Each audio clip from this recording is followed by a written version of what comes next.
Olá, bom dia, alunos, galerinha do nono ano. Aqui é a professora Adriana e a gente vai dar início à nossa aula de hoje, beleza? Hoje a gente vai dar início a uma nova unidade temática. A gente vai começar a discutir, a compreender o universo das lutas. Mas em específico, na aula de hoje, a gente vai conhecer, compreender o sistema de classificações dos estilos de lutas. Dentro das lutas, eu vou ter várias modalidades, certo? Eu tenho judô, eu tenho jiu-jitsu, eu tenho muay thai, eu tenho boxe. Tenho dentro do boxe ramificações, eu tenho boxe chinês. Então, cada uma ali tem a sua especificidade, elementos que vão fazer com que ela tenha características diferentes uma das outras. Então, bora lá. Primeiro ponto, a gente vai partir primeiramente da diferenciação de lutas e artes marciais. Então, bora lá ler esse conceitozinho aqui e começar a entender algumas coisas. Lutas são disputas em que os oponentes se utilizam de técnicas e estratégias de desequilíbrio, contusão, imobilização, exclusão de uma área de combate, caracterizando-se por uma regulamentação específica, regras, a fim de punir atitudes de violência, deslealdade para o desenvolvimento das ações de ataque e defesa. O termo arte marcial refere-se a técnicas de combate ligada à guerra. As artes marciais mais conhecidas, tanto no Brasil como no mundo, tem o judô, karatê, taekwondo, kung fu. Então, bora parar aqui e raciocinar. Quando eu falo de arte marcial, eu tenho um aparato filosófico, eu tenho inserido nessas lutas que eu digo que elas são artes marciais e que elas vão ter ali como berço, o continente oriental, que elas têm toda uma filosofia inserida, princípios filosóficos, que é o que vai diferir um pouquinho do que eu só chamo como sendo uma modalidade esportiva, sendo como luta. A gente sabe ali, por exemplo, o karatê, ele é antiguíssimo e ele tem toda uma vibe filosófica de conhecer a si próprio. Então, é esse pontozinho aí que vai dizer o que é uma arte marcial, certo? Aí aqui o texto segue falando um pouquinho da capoeira, ele vai dizer assim: a capoeira tem diversas interpretações, pode ser vista como dança. Por que como dança? A capoeira era praticada com música, com instrumentos musicais, que era uma forma de camuflar, aquele treinamento, daquela luta, daquela possibilidade de defesa. Eu digo também que ela é um jogo, eu dou vários significados ali para a capoeira, mas a capoeira a gente vai decorrer, conhecer ela um pouquinho mais adiante.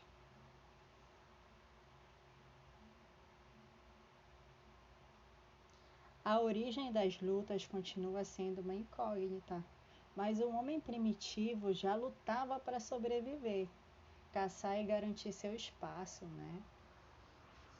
Observamos o seu aparecimento em diversas nações no mundo e com diversos objetivos. Os gregos tinham uma forma de lutar conhecida como pancrácio, modalidade presente nos primeiros Jogos Olímpicos da Era Antiga.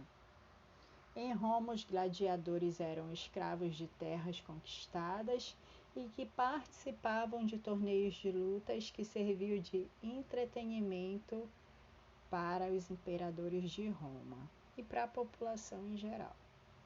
Já naquela época faziam uso de técnicas de luta a dois, né? Que eu vou ter oponente e opositor. Sistema de classificação dos estilos das lutas.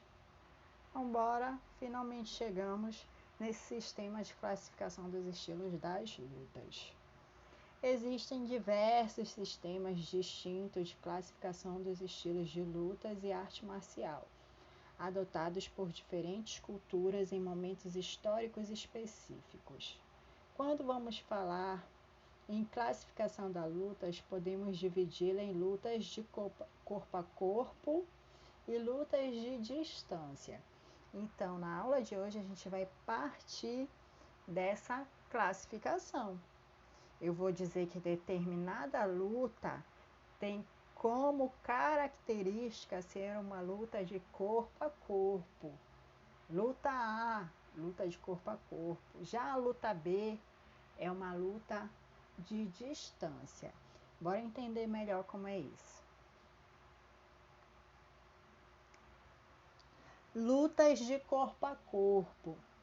O contato corporal é mais prolongado, eu fico mais tempo ali tendo contato bem próximo com o meu oponente, utilizando técnicas de desequilíbrio, projeção, imobilização, torções, entre outras. Como exemplo, posso citar o judô, o jiu-jitsu, o sumô, a luta greco-romana e o aikido. São lutas em que basicamente o combate inteiro eu me mantenho muito próximo do meu adversário, eu tenho contato muito direto com ele, certo? E eu vou ter lutas que eu vou dizer que elas têm como característica uma distância maior, elas não são tão corpo a corpo. Bora lá entender esse conceito. O contato corporal é mais breve, é mais rápido, então eu mantenho uma distância do meu oponente e quando é oportuno para mim, eu faço o ataque tentando atingi-lo ali, subjugá-lo. Podendo até mesmo não existir contato, utilizando-se técnicas de contusões, soco, chute, joelhadas, entre outros. A exemplo, a gente tem a capoeira. São lutas que geralmente eu tenho que manter uma distância do meu adversário. Eu calculo a distância e quando é oportuno, eu tento subjugá-lo. Karatê, Kung Fu, esgrima, boxe e o taekwondo. No boxe, os caras, a gente usa a expressão, eles estão se estudando, eles ficam um bom tempo ali mantendo a distância da alavanca dos braços, da envergadura, e quando é oportuno, é feito o golpeio, né, os golpes. Então, gente, é isso. Frisem, vamos recapitular. Na aula de hoje, a gente falou sobre o sistema de classificação das lutas, utilizando o parâmetro corpo a corpo e distância. A gente vai estar fazendo alguns exercícios de fixação, tentando a luta X, ela é corpo a corpo, a luta B, a luta Y, ela é a distância. A gente vai tentar encaixar as lutas que a gente conhece ali, que foram desenvolvidas historicamente, nessa classificação que a gente aprendeu na aula de hoje. Hoje a gente fica por aqui, eu vou estar mandando um videozinho, atividades para a gente estar fazendo juntos. Se cuidem, fiquem bem, até uma próxima. Tchauzinho.